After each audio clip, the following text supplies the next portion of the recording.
Ayan mga karos, good morning po sa ating lahat. Magandang araw po. So another day and another finished project ngayong araw po. So may turnover po tayo ngayong araw na to. Isang 45 square meter na row house. Nasa bandang inner unit po siya, pero meron siyang corner area. Bali papakita ko po sa inyo kung paano namin pinaliwag yung unit na to. Meron po siyang extra na 9 square meter sa may bandang corner area. Ayan, bago po natin umpisahan, maraming salamat kay Sir Kenneth and Ma'am Lovely. Yan, God bless po sa inyo. So welcome sa Lumina Homes. So maraming salamat po sa tiwala. Also sa lahat ng bumubuo ng Lee and Aki Builders. Yan, maraming salamat po. Bali itong upload video natin na to, meron pa tayong konting ginawa pa bago natin tuluyan i-turn over yung unit. Sa mga kumuha ng ganitong klaseng unit, kahit row houses na bungalow type lang, sa mga Lumin Homes or ibang subdivision, baka makapulutan nyo to ng idea.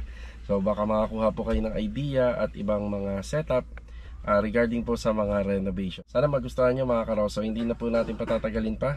So umpisayan na natin. Ito po yung aming finished project na isang row house, 45 square meter with 2 bedroom.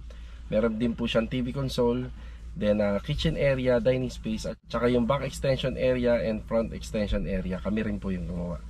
So enjoy watching po mga karos. Let's go. Tara. Pinalagay po nila. So advantage, ayan o, gagamit mo. Itong part na to, ito yung pinaka-corner niya. May sukat na lang po yan na ibang color, which is yung varnish natin is a wood look. Ito po yung magiging pinaka-TV installer ng F1 yan. Sila po yan. Kaya naglagay po tayo ng butas dito. So dyan po lang lusot yung plahe na to. Sana nagustuhan nyo po. Yung client owner po pa kasi kapag maglalaro po daw yung kanilang mga alaga, naman po ang pwede maging entertainment area. So ano po siya, pwede siyang appreciate po ng gawa po natin dito sa video na to. Please huwag niyong kalimutan mag-question, binabasa po namin yan.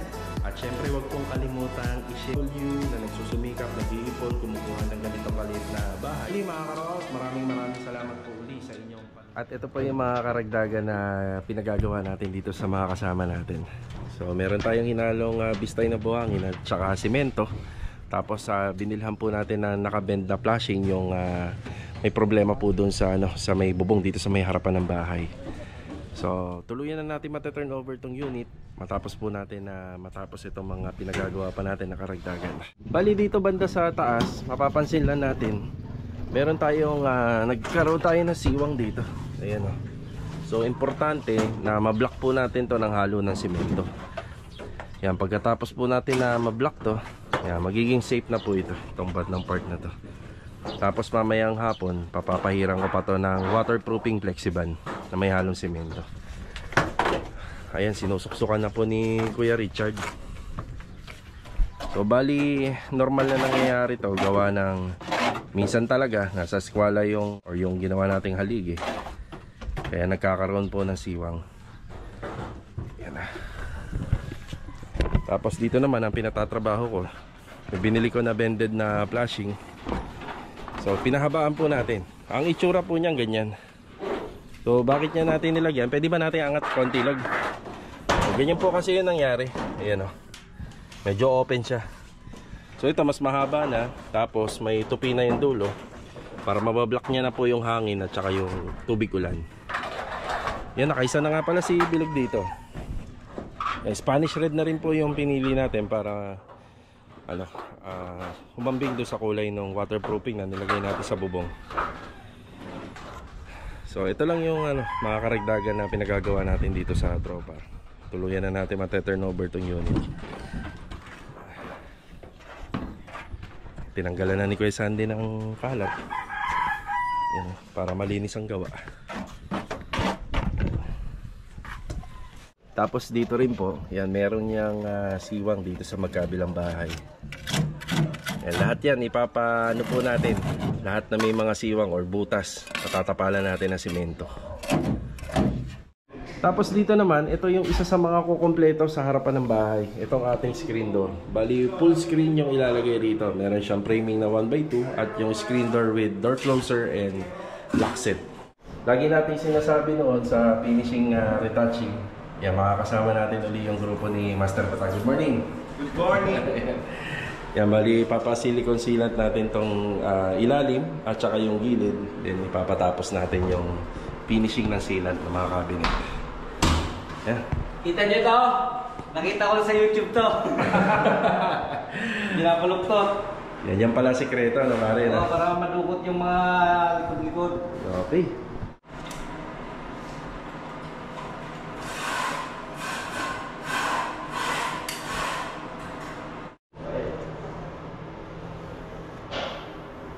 Pare, turnover natin na malinis yan, no, pare?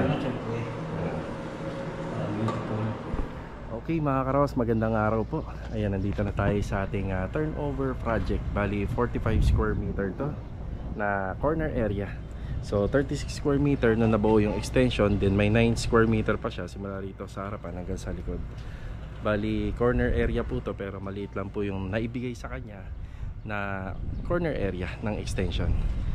Yeah, maraming salamat nga pala kila Sir Kenneth and Ma'am Lovely sa tiwala. So nung ginawa po namin tong unit na to, hindi naman sila nagmamadali hanggang sa matapos po namin ngayong buwan po ng Abril. Bali pa third week na po or pa Holy Week na maita-turn over po natin sa kanila to. Ayan, meron na 3 poste ito sa harapan, din naka-cladding tayo. Yung sa harapan po ng poste, nilagyan po natin ng 30 by 60 na tiles. So hinati natin sa gitna. So 30 cm ang bawat lapad ng mga poste nito. Tapos yung color combination na ginamit natin dito, black, beige, at syempre may touch of gray. Kasi yun sa floor area niya, gray yung tiles na ginamit natin. Tapos yun sa combination po ng tiles sa harapan, bali may shade of gray. Tapos the rest, beige. So ito minsan sinasuggest ko kay client na magpa-tile sa harapan, kahit yung harapan lang, kahit hindi na yan dito, para kahit naman papano. Ito kasi dito bumabanda lahat ng tubig ulan sa tuwing umuulan, para kahit papano nililinis na lang, ini-scrub na lang, diba? Madaling linisin compare sa pintura, pero mas matipid sana kung pintura. Aside pa sa mga ginawa, nakita nyo kanina, yan yung bubong, may mga inayos kami dyan. Sa taas may mga inayos. Additional talaga sa part ng renovation yan, dahil ang mga bahay dito dikit-dikit. Kasi ito naka waterproofing. So mamayang hapon pati itang ilalim papipinturahan po natin ng waterproofing yan. Bagong plaster po kasi. So pagka natuyo na mamayang hapon, ipapatapos po natin lahat yan. Okay, umpisahan na natin. So may mga details na tayo na banggit dito sa harapan ng bahay. Yung pinaka-condenser ng aircon, halos lahat naman ng split type ngayon, dun po nilalagay kadalasan yung condenser nandun sa taas. May disadvantage, may advantage. Kasi yung mga advantage niya mas marami. Advantage niya, pagka nilagay mo kasi banda dito yan sa may loob, syempre takaw space. Tapos syempre yung buga nung hinihigop niya na, syempre yung buga ng hangin yan, mainit. So minsan nakatutok sa kapitbahay or kaya nandyan sa baba. So ito kasi sa inner area. Pero kung kalsada, mas mainam din na nandyan po yung condenser. Pero the best talaga nasa taas. Disadvantage lang, syempre kapag ka magpapa aircon cleaning ka, laging inaakyatan yung bubong mo. Pero pag tungkol naman po sa bubong at flashing na materyales, makakapal po yung ginamit namin dyan. So long span na 0.5. Sa kontrata namin ni client, kung makikita nyo, halos naka-usli na yung yero, naka-overlap. Hindi na po siya nagpalagay ng gutter dito. Okay, another disadvantage and advantage ulit. Kapag ganyan po kasi ang style ng installation ng bubong, medyo less na siya sa maintenance. So wala na siyang gutter. Pero sa design, mas maganda kung may gutter. Lalo-lalo na kung naka-inside gutter, kasi wala tayong makikita na overlap. So yun lang naman yung mga disadvantage. Siyempre, kapag may gutter yan, mas matrabaho, mas marami pong maintenance pagdating ng araw. Kaya ganito na lang yung napili ni client. So ang gusto niya rito, medyo tight yung budget nila sa pinaka full renovation. Kaya medyo nagbawas din po sila ng mga ipagagawa po sa amin. Tapos aside dyan, yung mga yero tsaka yung bubong, yung dating bubong po nito, yan po ay primer epoxy namin dahil nakasad din sa kontrata yung repair and maintenance. So epoxy primer, nag-apply po kami ng elastosil. Tapos inayos din po namin yung mga dapat ayusin dyan, yung mga nakaangat na flashing at saka bubong, yung yero. Then nag-apply kami ng roof guard. Kaya makikita nyo, kulay red na po yung kanyang bubong. Okay, pasok tayo rito. So sa grills nga pala, sa gate, naka 2-door gate to. May ramp up. Yung ramp up niya, di ano na lang po to, ditanggal. So pag gusto nila ipasok yung motor nila, sa kanila isasalpak. Para hindi naman po masyadong umangat yung ating gate. Tapos ilalagay na lang or tatanggalin nila kung hindi na kinakailangan. Ayan, tubular gate po or tubular yung framing na ginamit namin. Then pagdating dito sa side, gumamit kami rito ng angle bar 1 and 1/2. Tapos medyo niluwagan na lang po natin to sa sa taas. So maluwag lang ng konti, hindi na natin sinagad. Sa mga bracing and design 1 by 1. Yan, 2 door. Then naka cylindrical hinges. So enough na yung dalawa kasi magaan lang naman yung gate natin. Ayan, enough na yung dalawa. So sa rampahan, gumamit po kami dito ng angle bar. Tapos syempre naglagay kami ng floor drainage. Importante to kasi nasa inner unit tayo. So pag inner, ganito lang po yung luwag ng daanan. Para pag nagbasa sila rito, nandito lang yung tubig. Sa tiles na ginamit namin 40 by 40, nandun pa rin po yung team color natin na gray. Tapos ito yung brick wall, sabi ni client, yung dating shade na lang, i-apply namin. So, ito-turn over po namin sa kanya na kulay brown. Tapos kung mapapansin nyo kung bakit makintab, naka-acrylic emulsion kasi. Dati, pinapipili ko sila para hindi mag-technicolor yung kulay ng harapan ng bahay. Kasi ang motif color, black, gray. Ito, may nakitaan na tayo ng shade ng brown. Sabi ko sa kanya, offer ko sa kanila, white. So, kahit tinge of gray na white, tapos yung sa brick wall, kahit gray ang i-light namin. Pero mas prepared nila yung ganito. Siguro ang reason para hindi masyadong madumihin tingnan. So yun lang yung nakikita kong reason. Tapos dito industrial type lang. So may pailaw si ma'am dito, 4 yan. Hindi na nga po pala siya naglagay ng ilaw sa poste kung makikita niya. Kasi nasa inner side lang naman po itong bahay. Nagpalagay na lang po sila ng ayun yung solar. So gagana siya kapag kagabi. Tapos hindi na rin nagpalagay ng mailbox at saka house number. Siguro pag nandito na lang siguro sila.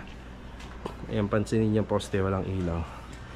So magiging design na lang po kasi yun. At saka kakain pa ng materials para sa electrical.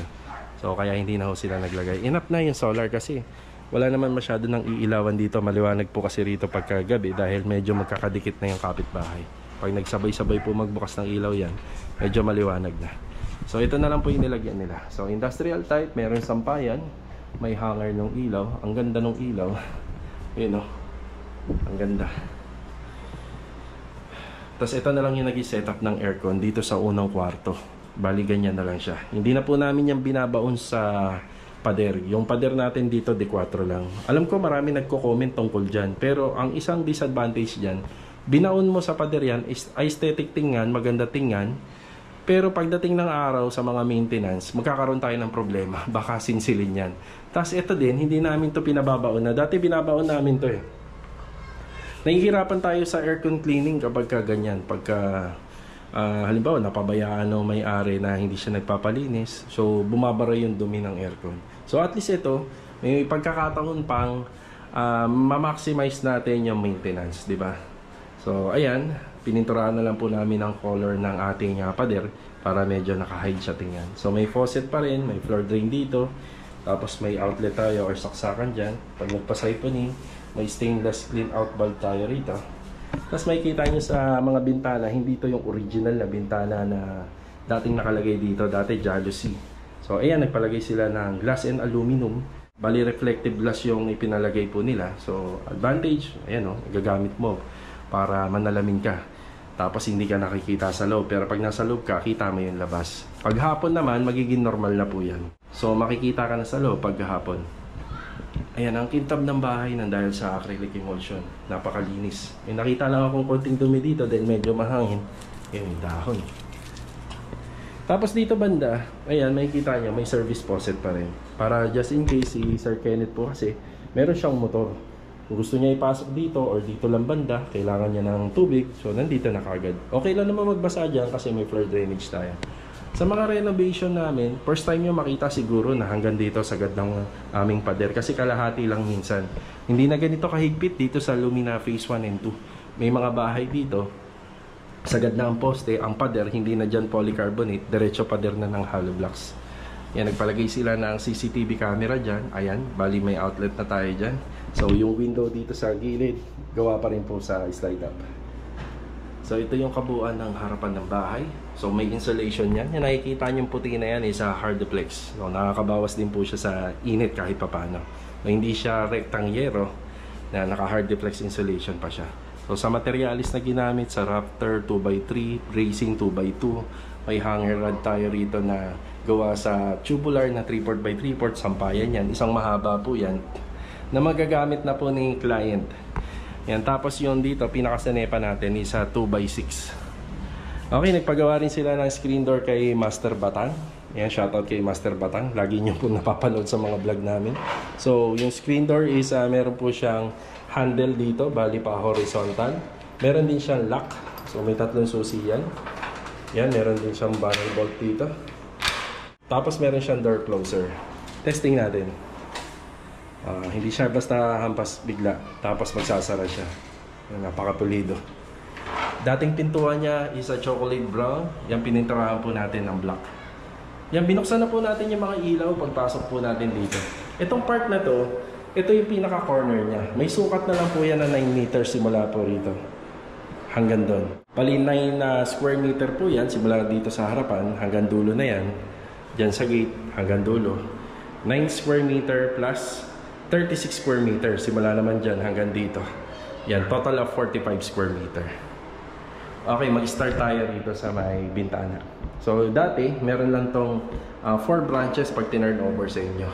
Yan, ginawa na po namin 6 branches yan. So, may main, sa outlet, may aircon, yan, outlet, tapos sa ilaw.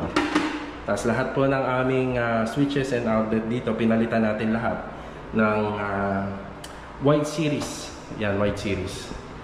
Yan, sa Kisame, bali sa Kisame, aesthetic look lang. Hindi na po sila nagpalagay po ng PVC panel kung ano na lang yung kakasya sa budget. So ito ay naka-Pisen board. Bali Shera board po yung brand na mga ginamit po namin sa Kisame. Pero bago tayo maglatag ng Kisame, ayan, bago natin final yan, yung ibabaw niya, bago yung yero, mga naka-Pisen board pa po yan lahat. Yan, paikot. So lahat ng ginamit naming ilaw dito, lahat po tricolor. So sa pin light, ayan, sa pin light, dito warm white, cool white, at saka daylight. Ganon din sa center light. Yan. So ito yung ambience ng bahay. Medyo may pagka malamig siya sa mata. Kahit binigyan po natin siya ng ibang color, which is yung varnish natin is a wood look. Tapos gumamit din tayo rito ng medyo mas matingkad na kulay po ng wall fluted panel or WPC. So, nag-blend pa rin po yung kulay niya. Sa Korean blinds, gumamit po kami ng dark gray. Ayan, shoutout kay Sir Ricky Delosa. First room, bali yung 2 pintuan, solid door material. Yung hamba, yung pinto, lock set natin, lever type doorknob. Then yung aircon, testing natin. Ayun, no? Aircon. Gagana na siya. Isa na. Tapos itong Korean blinds. Semi-blackout yung Korean blinds natin. Yung pintuan at saka yung hamba, natural varnish. Lahat ng pinto may door stopper. Yan. Yan, para hindi tatama po ito dito. So, papansin nyo, buhay pa rin yung outlet. Ito binuhay na lang namin. Kahit matatakpan siya ng kama. Para baka may purpose pa sila client, di ba? Yan. Switch. Yan. 4 na pin light po rito ang nilagay po namin. Tapos may saksakan pa rito. Sa second room, medyo maliit na lang to. Kasya rito ang single bed. Yan. 2 pin light na lang to. Tapos binuhay na po namin yung outlet dito. Yan. Tricolor. Pagdating dito sa wall fluted panel natin, ito po yung magiging pinaka TV area nila. Bali napaka-plain na lang po siya, wala na po siyang cabinet. So ito, meron siyang CCTV camera rito. Nandito yung TV bracket. Yan, nandito yung ating Wi-Fi internet, another na outlet, tsaka dito may outlet din. Makikita nyo kung bakit medyo lumuwag to. Dinimolish po natin yung pader dito. Yan, kaya medyo lumuwag po siya. Tsaka kung matatanong nyo rin, bakit hindi po nilipat yung PNB? So, ang sagot lang po natin dito, ito lang talaga yung plan ni client. So, wala nang iba. So, syempre, ang masusunod dito si client kasi bahay niya to eh, di ba? Okay. Pagdating naman po dito, may bintana na nakita nyo sa harapan ng bahay. Naka-Korean blinds din po siya. May additional na outlet kung sakaling kailangan nila. Ito yung isa plain na pader lang sana. Pero naglagay po tayo ng konting shade ng design. So, naglagay kami ng masking tape dito. Yan, bali pa square po siya. So, square ilang panel to? 1, 2, 3, 4, 5, 6. 6 panel. Yan, tapos tatlo pababa. Tapos, ang ginawa namin dito, naka-Versatex roller. Kinulayan namin ng seal gray, then nag-top coat po kami ng acrylic emulsion. O, diba? Ganda. So, matatanong nyo anong top coat ng Kisame? Flat latex white. Wala na pong iba. Top coat naman ng mga pader dito is Tinge of Grey by Davies. So, dito tayo sa TNB. So, naka-sliding door pa rin na gawa sa aluminum. Pag gawa sa aluminum, kilala nyo na yan. Gawa ni Master Batang yan. Tapos siya nga pala, hindi ko na shoutout si Sir John De Leon. Ayan. Siya po ang supplier and installer natin ng aircon. Trusted na supplier and installer ng aircon yan. Sila po yung may kabit niyan. Sa kanila po galing yan. Okay, TNB. Napakasimple ng TNB. Meron tayong exhaust fan syempre. So matatanong nyo, bakit may exhaust fan? Kita nyo naman yung pader. Saan lalabas ang hangin yan? So wala na lalabasan ng hangin niya kundi sa taas lang. So hindi naman po natin pwedeng butasan, di ba? Kapag binutasan natin dito, so dito lang sa bahay kakalat ang singaw ng TNB. So sa TNB, naka-share board or Piscine board ng ating Kisame. Meron siyang isang ilaw. So 18 watts yung ilaw. Lahat ng exhaust pa natin dito, meron tayong dalawa. Yun, meron isa. 12 inches yan by Omni. Malakas-lakas po yan. Naririnig yan naman, di ba? Malakas sumigop yan. So sa wall, so glossy type ng 60 by 60. Shade ng gray. Tapos sa matte tiles naman na medyo haspe na marble type ang itsura niya. So naglagay tayo ng single na stainless 304 na ano rito, shower set. So meron din po tayong towel bar. Ang ganda ng towel bar natin. Yan, nabibend po yan. So meron tayong wall mirror. Yan, lagayan po ng sabon and shampoo. May bidet. Tapos meron din po tayo nito. New water closet. Ang lakas bumaba. O, diba? So, syempre, kailangan well-function po yung kanyang pasingawan. So, may pasingawan yan, syempre. Tapos, ayan, yung ating 10 by 30 cm na stainless floor drain. Sliding. So, blackout to, yung sliding natin. Sarap maligo. Okay, pagdating dito, dati meron po itong pintuan, tinanggal na po natin. Ito na po yung dining space niya. So sa dining space, napakasimple na lang po. Naglagay po tayo ng ilaw dyan kasi baka yung lamesa po nila nandito banda. Kasi yung refrigerator nandito. Yan, may outlet tayo rito. Ito yung dating outlet, meron, binuhay lang natin. Tapos dati may window dito na na-turn over sa kanila. So inasintadaan na natin ng hollow blocks yan for privacy. Tapos dito meron din po yung bintana, tinanggal na rin po natin. Okay, ito yung pinaka-kusina nila. Sa kusina nila, ganyan na lang po kalaki yan. So 120 by 180, yan po yung haba. So bali gawa rin po sa aluminum kitchen cabinet. Yung kanilang kitchen area. Meron po siyang single tub. Meron siyang faucet. Ayan yung faucet natin. Dihila po yan. Ayan o. Ganda. So ito yung kanyang single tub na faucet. Ang ginamit natin na tiles dito is parang marble type din na 60 by 60. Glossy type na porcelain. Yan. Tapos nandito po yung kanyang pang maintenance. Catch basin. Yan, nandyan na rin. May clean out valve dyan. Tapos meron pull out basket dito para sa mga baso. Meron din pull out basket dito para sa mga pinggan. Yun. Tapos nandito mapupunta yung kanyang gas tank. So sa gas tank, ordinary lang daw yung kanyang lutuan, kaya naglagay po tayo ng butas dito. So diyan po lalusot yung flexible papunta rito sa gas tank. Tapos dito naman, yung pintuan natin dito, kailangan may ventilation para nakakasingaw po yung tangke. Tapos ito yung kanyang rain chute. Ang tatak nito is Technigas. So meron po siyang tatlong function. So may single. Yan. Yan. Yung higop niya. Second, yung pan-third mas malakas. So lahat naman po ng rain chute, meron naman po siyang ilaw. So dito medyo maliwanag, naglagay din po kami ng ilaw rito. Pag naglalagay po kami ng saksakan, nandun na yung nandun na yung switch button. Kaya kino-convert namin sa tatlo yan. Para hindi na ho kami naglalagay dito. At least may saksakan pa rin dito. So mapapansin nyo, bandang nasa gitna siya para medyo yung element po ng fire and water medyo nakahiwalay dun sa electricity kahit pa paano. So nandun banda.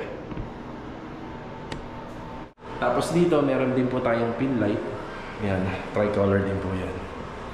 Yung ginamit natin sa tiles is 60 by 60, medyo dark gray na lalong magpapaganda dito sa loob ng bahay. So hindi na siya masyadong madumihin, di ba? Ayan mga karaos, ito po yung aming finished turnover sa 45 square meter with 2 bedroom. Ayan, maraming salamat po sa inyong panonood simula nung inumpisahan po namin tong bahay na to. Sana nagustuhan niyo po. Yung client owner po pala natin na sila Sir Kenneth and Ma'am Lovely. Ano po sila? May alaga po silang aso. Mahilig po sila mag-alaga ng aso. Para po sa kanila, maganda po yung ganitong klaseng setup kasi kapag maglalaro po daw yung kanilang mga alaga, ayan, makakaikot po dito. Ayan, makakaikot. So mga karos, kanya-kanya po tayong setup. Depende po sa plano nyo.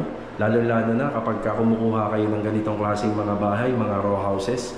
Marami tayong idea and plans na pwedeng i-apply po rito. So para sa akin, bigyan ko kayo ng sample. Itong TNB na to, pwede po nating ilipat yan dito. Yan.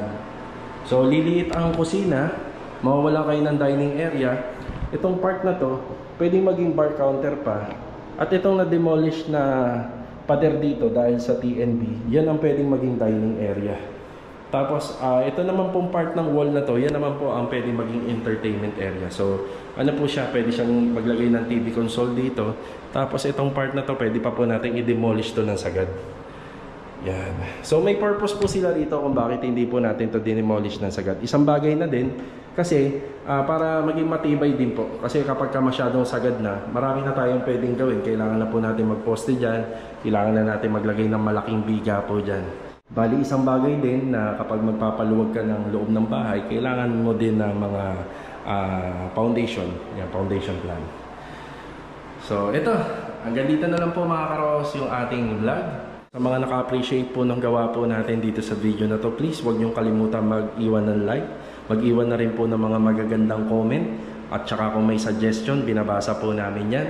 At syempre huwag pong kalimutang i-share yung ating video para mapanood din po ng ibang ating mga OFW na nagsusumikap, nag-iipon, kumukuha ng ganitong kaliit na bahay. At least magkaroon po sila ng idea sa presyo, sa renovation. At kung sakaling mapapanood po nila to, at least magkaroon po sila ng idea, di ba? So hanggang sa muli mga karos, maraming salamat po uli sa inyong panunood. So kita-kita na lang po uli tayo sa mga susunod na video araw-araw dito sa Lee and Aki TV Vlog. So paano? Hanggang dito na lang po muli yung ating video. Kita-kita na lang po uli tayo for the next video. Yan, paalam po muna. Napakalinis po at napakalamig sa mata.